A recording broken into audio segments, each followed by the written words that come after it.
Ufa. Você sofreu ontem, fala a verdade.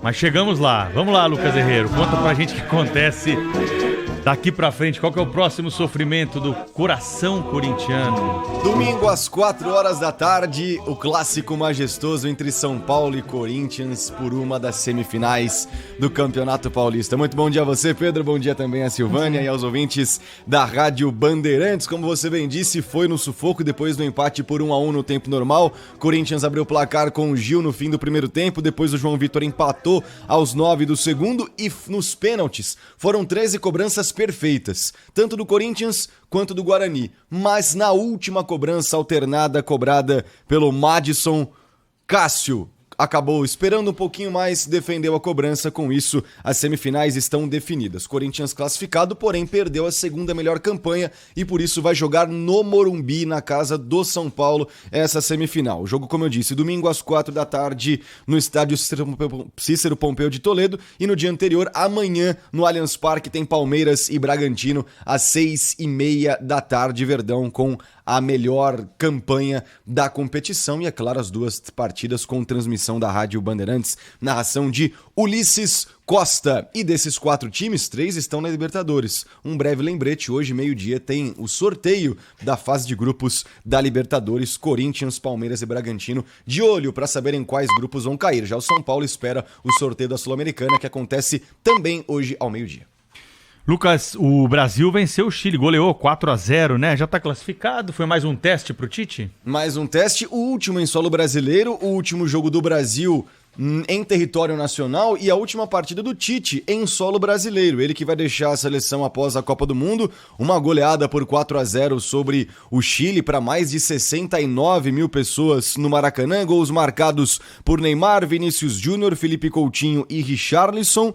E na terça-feira o Brasil pega a Bolívia em La Paz às 8:30 da noite, sem o Neymar, que levou o terceiro cartão amarelo e não estará disponível para essa partida. Nos outros jogos, mais 2 seleções se classificaram para a Copa do Mundo. O Equador, que mesmo perdendo para o Paraguai por 3-1 se garantiu, e o Uruguai, que venceu o Peru por 1-0 e vai para a 4ª Copa seguida. Briga aberta também na repescagem entre Peru, Chile e Colômbia. Os colombianos que ontem fizeram 3-0 contra a Bolívia, então já temos 19 seleções garantidas na Copa do Mundo, Silvânia.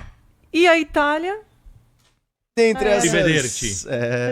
De novo, entre essas 19 seleções não está a Itália e não estará a Itália, mesmo depois do jogo decisivo da repescagem então, mas tem europeia. uma coisa a ser dita, né? A Itália é tetracampeã do mundo, atual campeã da Eurocopa, uma seleção que dispensa importância numa Copa do Mundo, mas não dá pra perder pra Macedônia do Norte também, né, o Lucas Herrero? E depois de chutar 30 vezes ao gol, a Itália dominou a partida, sufocou a Macedônia, e é bom que a gente explique pros ouvintes que é jogo único. Essa semifinal da repescagem não tinha jogo de volta, então se empatasse, como por exemplo o jogo da Suécia com a República Tcheca empatou, iríamos pra prorrogação, na verdade. Então a Itália tinha que pelo menos marcar um gol e foi pra cima até o final da partida, mas nos acréscimos, a Macedônia do Norte, que é um país que conquistou a independência há 30 anos, tem só 2 milhões de habitantes e usa esse nome Macedônia do Norte só há 3 anos por causa de um conflito com a Grécia, passou, está na final da repescagem europeia, vai enfrentar Portugal,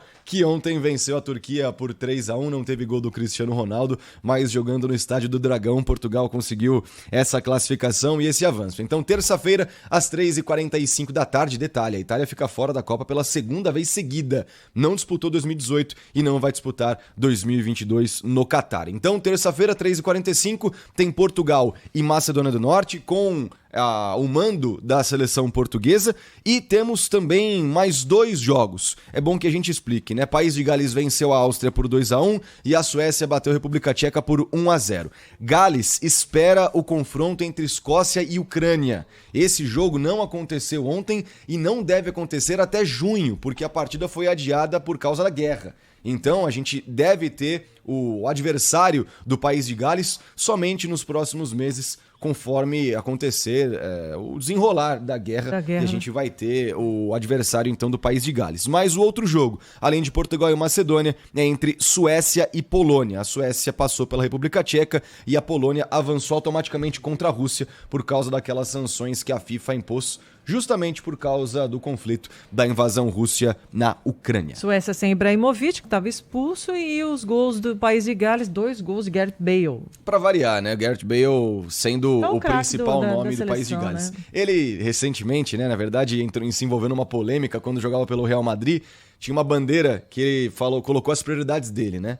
Gales, golfe e Madrid. Ou seja, o Real Madrid, que era o clube dele, estava na 3ª posição da ordem de preferência dele. Então o país de Gales, como é a preferência dele, ele acabou jogando demais e classificou Gales para a final. Como eu disse, 19 seleções classificadas para a Copa do Mundo. Japão e Arábia Saudita também garantiram vaga nas eliminatórias asiáticas. Sexta-feira que vem tem o sorteio da Copa do Mundo, é claro, com transmissão completa da Rádio Bandeirantes. E na Fórmula 1 também, nesse final de semana, tem o Grande Prêmio da Arábia Saudita. Domingo, às 2h da tarde, a largada para a segunda etapa do Mundial de Fórmula 1, sem Sebastian Vettel, que pela segunda corrida seguida fica fora do grid de largada por estar com Covid-19. Com isso, o alemão Nico Hülkenberg vai substituir mais uma vez o tetracampeão do mundo, Sebastian Vettel.